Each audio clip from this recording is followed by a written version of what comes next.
my mother would create the disappointment and then hope that it would show on my face. And some years it did because I couldn't hide it. And then what would she do with that? Look at that spoiled little girl. She's not grateful that we took her out on her birthday. So every year my mother would do the same thing. She would tell me I could invite a friend to my birthday, and the birthday party would be at a restaurant with my little friend and the adults.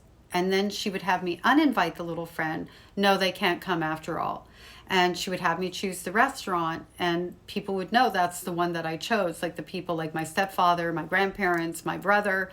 And then she would change the restaurant and say that I changed my mind when in fact I didn't.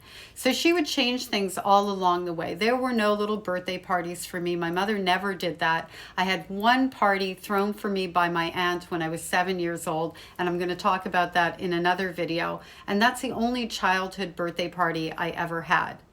And then as we're at the restaurant, my mother, I could feel her monitoring me. I knew how to behave anytime we were out in public. I knew that my facial expressions were being monitored by my mother. I knew as a little girl that body language was a thing. And if I looked even a little bit out of sorts, and of course I was out of sorts, I'm aware that other children have birthday parties and matter. You know, I'm aware that I am having things taken away from me because I'm not worth having my one day, you know, my little birthday. So of course I'm impacted by that. And if I showed it, which sometimes I know that I did, I was then the spoiled little girl. And the punishment from that, sometimes it would go on for hours, days, weeks. It would be brought up over and over again. She would use that as a way to continue to torture me, which went back to what, again?